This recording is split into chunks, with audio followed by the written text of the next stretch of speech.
What's going on, guys? Welcome back to another YouTube video. This is about an intersection. It's an independent research study by me. Dude, that intro was so good. I could be a YouTuber, low key.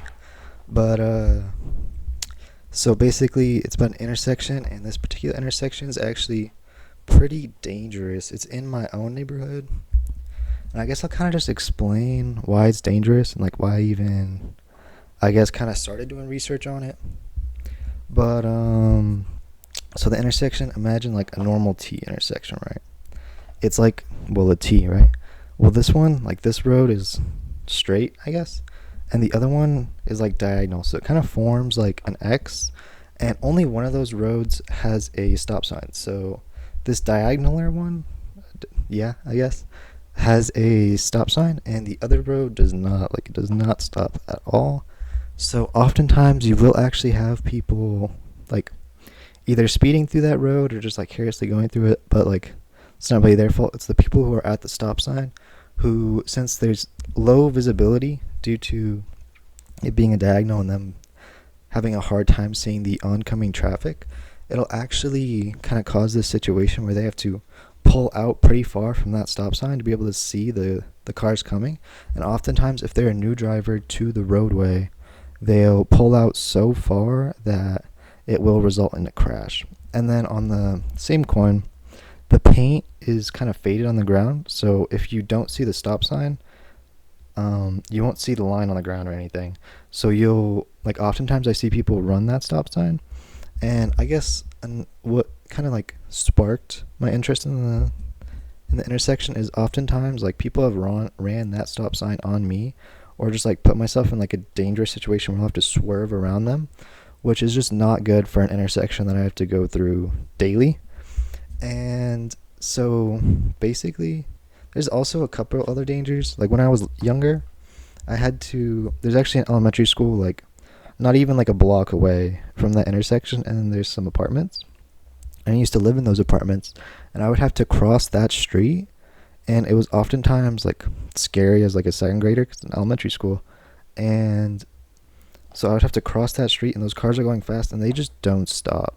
So there's like a couple of ways to fix it, but yeah, that's kind of what I researched, like how to fix it, like what's so dangerous about it, and what can be done at like other intersections that are similar. But yeah, I'll show you guys what the intersection looks like right now. One sec. So here is the intersection right here.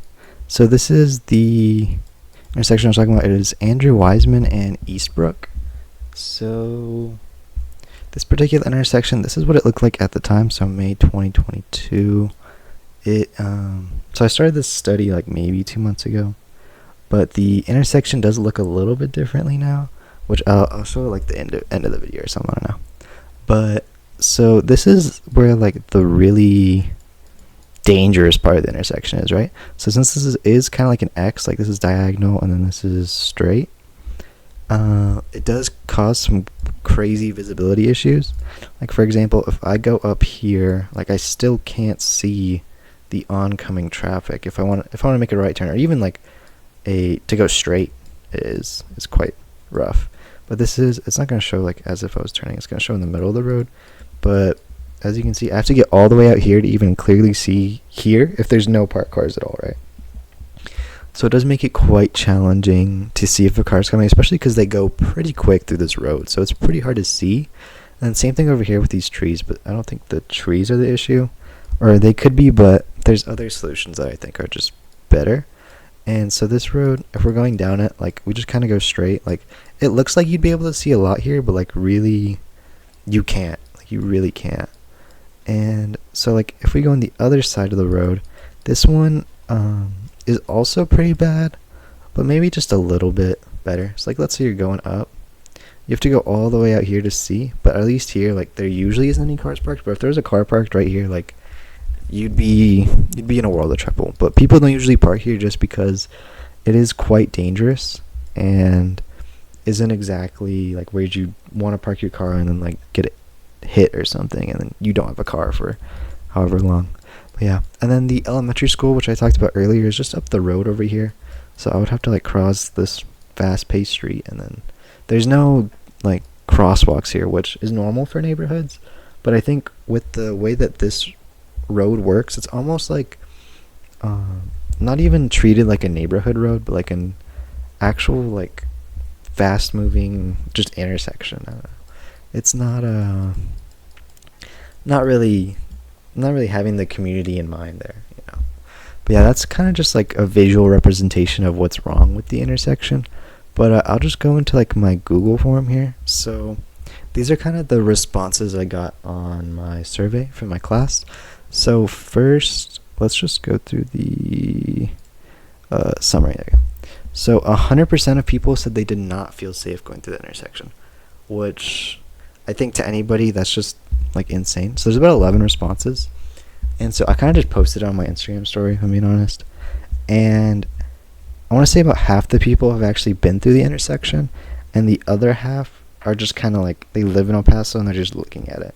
So I feel like that gives like a nice little like difference. Like even if you're just looking at it or you've been through it, you know like this is not where you want to be. And obviously with the questions it does show a picture of the intersection just so you can kind of like illustrate like what's going on here. And so I asked them for like what kind of a solution. So I gave a few choices like four-way stops, speed bumps. Nobody wanted speed bumps or like a yellow light reduced like speed to go through there or something.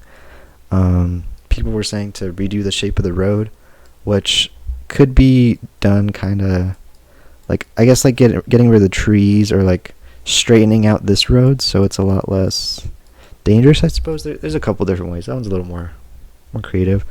And then a roundabout, so just be a roundabout like any other intersection. I think that would flow nicely and maybe looking a little nicer.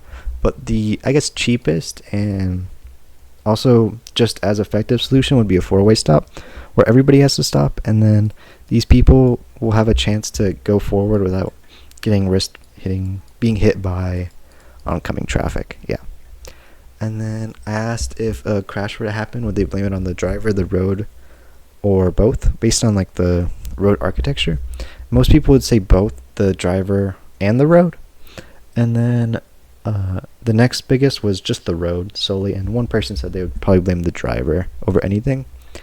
And then everybody agreed that roads like these show that we need to do a little bit more research before we implement roads like this that could potentially harm kids or anybody that goes through the intersection. So I have just a couple of sources that are, I guess, more studious than just like first-hand accounts, just to like kind of give a more systematic approach of like why an intersection might not be considered like up to standard or dangerous. So this first one, it's basically about the visibility triangle, right? So as you can see from a car here, like let's say there's nothing blocking their vision, like this is completely open and there's like a stop sign or like a sign or anything. You can completely see cars coming and going, and it's like very nice intersection, like this is a dream. But when you have, let's say, like houses here, or like even like in my case where the road is diagonal, it skews the visibility triangle, so it skews how much your car can see and how much a car can see you, right? So for example, if there's houses here, it makes it very difficult for anybody to see this car or for this car to see other cars that are coming at it. So that's why it's important to keep that in mind whenever you are building an intersection, just to like keep it in mind for the future. But like if you're doing your own study, I would recommend looking at this article because there's like a lot of nice pictures and stuff. But yeah, this is the name and everything like that. So then another one, this one's not really academic. Let me see. So this one's like about daylighting. And so daylighting, it pretty much prevents cars from parking. Like is an issue I kind of mentioned. So you see this car and this car, it kind of creates these blind spots. And with daylighting, it stops cars from parking there, so that way people can fully see pedestrians or incoming cars or anything like that. So it's really just more for public safety and your ability to just see oncoming cars. So daylighting is definitely helpful. But then this source, so it's kind of more of like a systematic approach for, I guess, like understanding like large data sets of traffic. So this is definitely like outside of my means because they have like traffic cameras and stuff like that. Basically they're able to plot points on traffic hotspots and then just kind of like figure out what traffic violations are there, and that helps them understand what kind of changes need to be changed on that road. So like for example, in my case, I would be kind of doing it by myself because I just see the crashes on my own, so I drive through the intersection, so I get a better understanding of what needs to happen at that intersection. But this would be more useful for a large scale case where you need to get like a whole city, for example, right? And then this one, so this is another source. It's about low visibility in rural places. So the thing with this source is it's just kind of low visibility in general, and it's for rural places. So it's just kind of the increase in crashes due to low visibility, like fog and stuff like that. Although the intersection is diagonal, it is not directly affected by fog or rain or anything like that, or like a lack of streetlights. Although it doesn't have any streetlights there, I think just with the way it works, the vision isn't a big problem other than just the angles of you not being able to see the cars. But what this study does really good is it talks about low visibility, like example, like less than 200 meters or anything like that, where it's harder for you to see the oncoming traffic, and actually increases the amount of crashes that happen, especially during wet roadways and stuff like that. But yeah, overall, that's most of my academic sources. There are a couple I left out, but yeah. Okay, so this is the intersection. It's actually been changed from what it originally was. So this is about 5 days. What is it? This happened about 5 days ago, rather. So the intersection just recently changed. So I just kind of woke up one day, and then all of a sudden there was a stop sign there, and they actually did change it into a four-way stop, which is pretty nice. They repainted the line so it's a little easier to see the stop sign over here as well, and they added a little bit of daylighting just to not let cars park there on either side, and they added the yellow lines just to make it easier to see like whose lane is whose as well. But yeah, so they actually did make the intersection a lot better, and that just kind of goes to show how dangerous the intersection was originally. So I think that honestly just supports my argument just that little bit more. But yeah. Anyway, let that go to show that you can make change in your own community, especially like with your own intersection. Like I guess you could also like mail like your mayor or like any roadway system, like anyway you can file a complaint and potentially have it changed yourself. There's also things like potholes. Like a lot of times like potholes just go unreported, and you just have to find like how to report them. So I think like there's a big lesson to be learned about how you can kind of be the change that you want, and that you should go ahead and like do initiative and like do the effort if you want something to change. But let's say like you're a big company and you're seeing this video, which I don't think you would be, and you make roads.